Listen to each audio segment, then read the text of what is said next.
Okay, let's get started. So I saw when I walked around, a lot of you guys were talking, that's really good. And the general strategy I saw was convert these all to decimals. So the theme here, the idea here is that we can't really do this until we have all the same type of number. That's the big picture. It must have the same type. So, and then if you ask, well, how do we do that fraction thing again? How do you convert those to decimals? Now that you're in high school in Algebra 1, I'd say get a calculator and type 1 divided by 3. And that will give you 0.33 and 0.25. We don't want to be bogged down.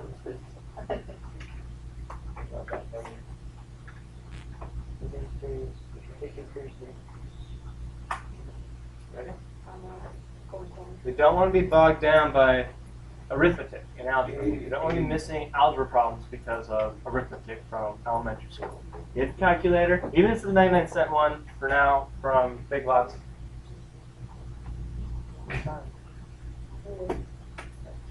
Even if it's the 99-cent one from Big Lots, it'll work for now. Eventually you'll need to get something a little bit better, but for now that will get you through like the first couple months. But you got to have that. Now comparing these and ordering them is a lot easier. By the way, how to remember that a fraction is a division problem. When you see 1/3, that means 1 divided by 3. It's easier to do math with 1 over 3 rather than 0.333333. That's why we use 1 divided by 3 instead. But if you look at a fraction and what it looks like, and you look at a division sign, that's where it comes from. Division sign is just a fraction without numbers. They put dots instead of numbers. Right? So think fraction is a division. 1 divided by 3. It's a decimal. That's all. Instead of writing the point something something, you just write as a fraction. Percent. How do you write percent? What does percent mean, by the way? What does that symbol mean? Out of 100. What do you notice about the actual percent sign and the number 100? 1, 0, 0. So percent sign is a reminder, and the actual way it's written is a reminder that it's out of 100. So it's 30 divided by 100, which is the same as 3 over 10, which is the same as 0.3. Or, as you guys learned, you can also just move the decimal 2 times. You get 0.3. So these math symbols, there's a reason why it is that way. I don't want you to think math is just like, well, someone decided we'll just use this symbol for division. Somebody just made up, some guy named percent just made up this symbol because he liked it.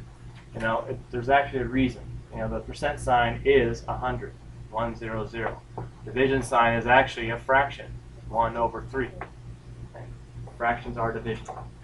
So if we put those in order, what do we got? 0.02, right? Then 0.2, then 0.25, then 0.3, and then 0.33. Very good. Get you thinking about a lot of things all at once, putting it all together. It's a good thing. Good.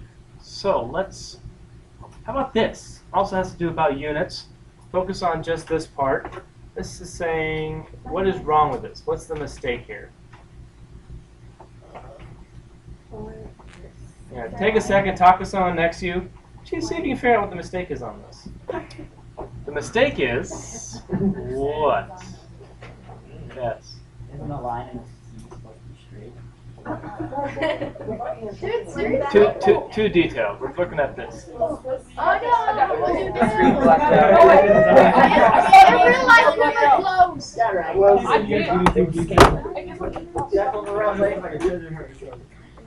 The computer won't let us finish. Okay. So very important. So we're going to do the same thing we did yesterday, but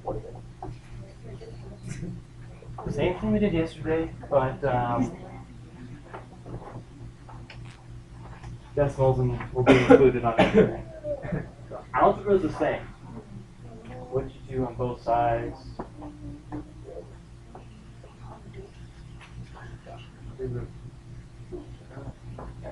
So same thing, just decimals. If you got the calculator I mentioned that you should get, this will be a lot easier. If you said, you heard your teacher say for 2 days, you need to get a calculator, and you're just like, oh, guess not. Then life gets hard. When you guys take your quiz, maybe tomorrow or Friday, and I give you some calculation that's like 5.72 times 3.58589, right? Okay.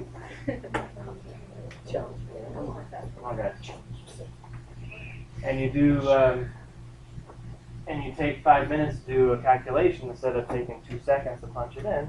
Yeah, you don't get more time on a quiz because you're not prepared. You run out of time because, well, I forgot it. You have to get it. And it can't be on your phone. It has to be handheld. A little 99-cent one from Big Love will work for now, but eventually you'll want something a little bit better. That's fine. Like, so we can use calculator on a test. Certain parts. There'll be like calculator, no calculator in different places. But if I ask you to convert like inches to centimeters, yeah, calculator. But if it's more something that you should know, you know, that should not require a calculator, then maybe not. Like this, you can do that by hand. So here we go. I mentioned yesterday that I want you guys, one more time.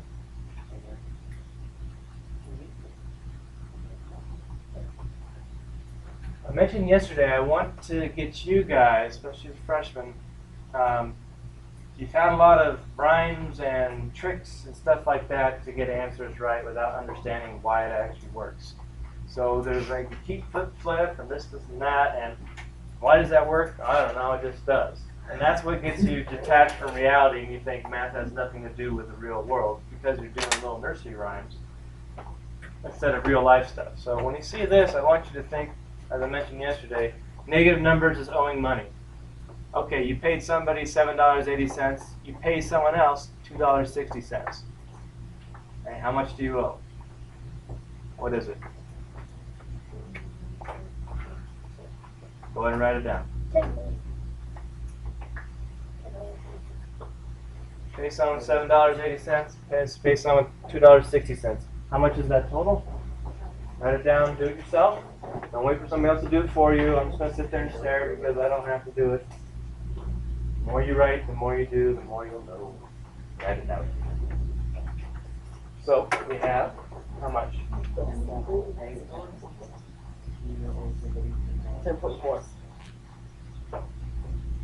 Negative 10.4. Later. Yeah. No. Is that right? Yeah. That makes sense, right? Owe somebody, or you owe somebody $7.80. Owe somebody else $2.60. Altogether you owe $10.40. Yeah. That's just both of them add together. The negative stays because you owe that money. That's how it works. I don't want you thinking, well, if the signs are this, then you have to do that. Just think of it, owing money, so I owe a lot of money. That's all. That's all it is. You don't need a math brain. You don't need a math rule to know that. If I owe this person this much, I owe this person this much, altogether I owe the sum. You add them together, and it's a negative because you owe that money. So the sign is more of a what you're doing with it, where it comes from, that kind of thing.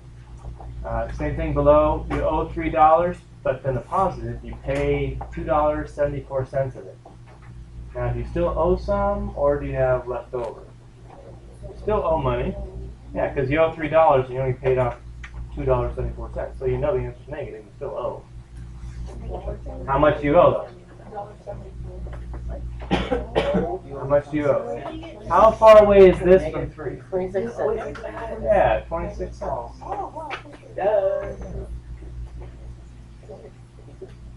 Now you can verify that just by doing 3 minus 2.74, but you notice how you have to figure out the negative on your own. The algebra part, you still need a brain to do that. The calculator's not going to just give you everything. I mean, there's some that has a negative button in there, but you don't want to rely on the calculator for your algebra. That's only for arithmetic. Just doing all the long divisions and stuff like that. So, if you're getting stuck with positive, negative numbers, that's ever been your thing, shift. Let go of the whole, all those random rules that don't seem to mean anything. shift to something that's real world, and it'll probably be easier. Because you won't think it's a math problem anymore. It's just like, oh yeah, I understand.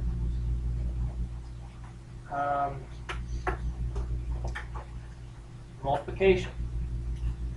Usually we start where it's like, well, if you have the calculator, it's 2 seconds. If you don't, it's, well, how do you do this again? And I have to carry a 0, and I have to do, what, you know, it gets confusing. I'm not going to go into the calculation here. I'm just going to do the algebra part and then some number sense.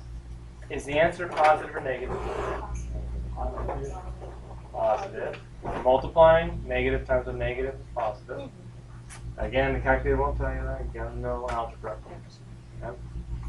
Now, besides this problem, let's look at something, a little bit of number sense. 2.9 times 1 is 2.9. Now, what happens if I multiply 2.9 times something bigger than 1? Let's say 1.073, just something just slightly bigger than 1. Is the answer going to be bigger than 2.9 or less than 2.9? If I multiply by a number bigger than 1 keeps me the same. And I multiply by a number bigger than that. Does the answer go up or down? Up. We have to know this ahead of time. Doesn't matter if I put 2.7589. The idea that I'm multiplying by something bigger than 1 keeps the same. Anything bigger than 1, it's going to be, the answer will be bigger than what I started with. Start with 2.9, number bigger than 1, answer's bigger than 2.9. Likewise, if I start at 2.9 and I multiply by something like 0.05, before you even think about a calculator, you already know, well, I'm starting at 2.9, multiplying something less than 1, smaller than 1, my answer should be small. I mention this because I see some random answers sometimes that just don't make sense. And it's usually because of decimal points, but if you know this ahead of time, well, my answer should be smaller than 2.9, and you get an answer of 34, you'll stop and fix it. You won't just say, well, that's all I can do, and move on. Okay. So, some number sense. Arithmetic, this I would put in the calculator. Put that in the calculator, and then you'll know. Yeah. Don't worry about it. Okay. So I'll let you figure that out. If you have the calculator, go ahead and do it. But this is the big idea right here. It's very important. Number sense. Multiplying by something bigger than 1 gives you a bigger answer. Smaller than 1 gives you a smaller answer. Same thing with fractions. We'll talk about that tomorrow when we go over fractions. Okay, so that's really all I want to talk about for ideas. Do you remember the difference between an expression and an equation? No. Yeah. You wrote it down in your notes, or you just, maybe you didn't, you forgot. So if you don't remember, write it down right now so you have it. These are questions I'll ask during a quiz. What's the difference between an expression and an equation? Now, why did 2 negatives make a positive? Okay. What's the person's name of the person sitting next to you? If you sit next to all week, you don't know the name by now? These are important things that will all help you pass math class. Yeah. So I want you guys to talk and not just say, hey, you, and that kind of thing. Really get to know each other so you can help each other all year long. Not going to be in here by yourself quiet. So the difference between, anybody got a simple sentence? The difference between expression and equations is? Anything? Yep. Equations have equal signs. That's all. And if you look at the root word here, equal. It's almost equal. You can see the word equal on that equal sign. Right? Good. Good notes to write down to have them.